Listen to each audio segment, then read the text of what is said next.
Hello everyone, and welcome to this mini tutorial on how I created this image of this xenomorph alien. I don't normally do tutorial videos like this, but somebody asked me to, so I thought I would indulge them. For those of you that have been kind enough to visit this channel in the past, you will know that I do a lot of miniature model and toy photography with a view to making it look as realistic as possible. So how did I actually get this image? Well, I put a model of the alien inside an old laundry basket which had lots of slots to allow light through. I positioned a mini LED light outside the basket and one on a piece of cardboard above it to shine its light through the hole and onto the alien's head. The smoke was created with a vaping device and a rocket blower. And here's a video showing how I used the smoke and the light to create the image. So here's the image we got in camera. It's around an 8-second exposure, which helped to create the rays of light that you see. I used an incandescent white balance to give it a bluish tint. I felt that that was appropriate to this subject, given that it's basically a space alien from a horror film. I positioned the LED light to create highlights on the paintwork of the alien model, including the arm and the tail, so that it would have more of a wet look. So how do we get from this in-camera shot to this final image here? So this is a raw image, and I've opened it in Adobe Camera Raw, where I've made these adjustments. I wanted to reduce the amount of blue in the image, so I moved the white balance slider to a slightly warmer tone, and I've reduced the saturation as well. I've increased the clarity, but I've deepened the blacks and the shadows to make the environment a little bit darker and more sinister. I've also reduced the exposure and increase the contrast quite a bit, and that has the effect of accentuating these highlights on the alien, which give it its intended wet look. Other adjustments include reducing the noise and increasing the sharpness by a reciprocal amount, and I've also slightly reduced the blue and aqua color saturation directly a little bit more. And the last adjustment was to straighten the image.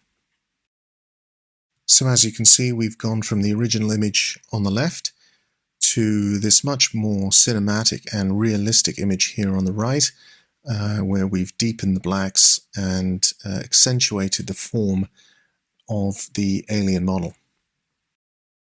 Okay, so let's go ahead and open this up in Photoshop. Okay, so the first thing I'm going to do is convert this to a layer by clicking on the padlock, and then I'm going to hit J, which gives me the spot healing tool, and I'm going to use that to remove any obvious joints on the model, because we don't want to instantly give away that this is a toy. So I'm just going to run over those joints to obscure them and blend them in a bit more. I'm also going to use the spot healing brush to remove some of these hot pixels. My camera's getting a little long in the tooth, so I get a few more of these hot pixels popping up in my images. Okay, so now I want to add a little bit of saliva dropping from the mouth of the alien. I'm going to do that using this image of water splash that I found on Google Images. I'm going to select the image by clicking Command A or Control A on a PC.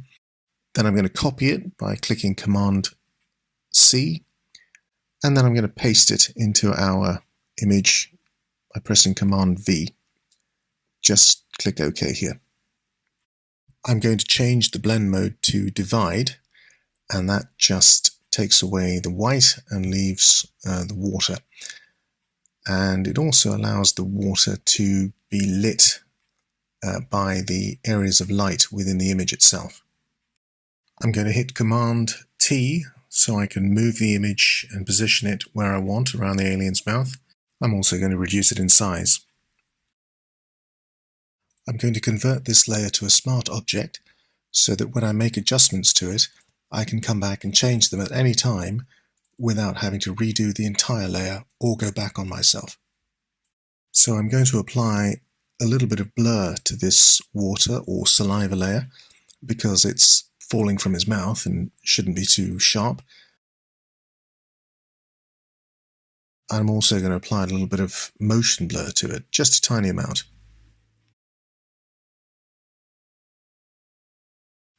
So you can see that as a smart object I can disable or re-enable these individual filters within the layer itself at any time. And I can also select each individual filter and change it if I want to. Okay, so I'm going to select both these layers and group them together by hitting Command G. I'm going to call this Main Edit. And once again I'm going to convert this to a smart object. I'm going to go back into Camera Raw Filter and make just a few minor adjustments just to tweak the image a little bit.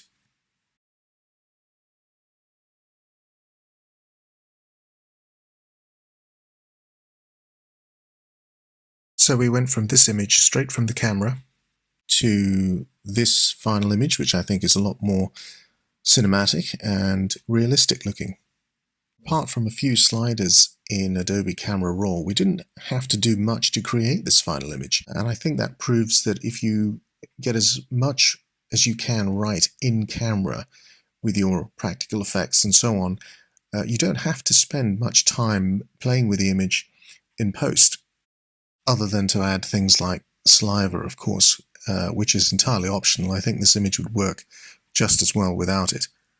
Anyway, this image was part of a larger project that I'm working on with models of several other movie characters, so stay tuned for that. In the meantime, I hope this gave you a few ideas for your own model and toy photography. Thank you very much for watching. Bye for now.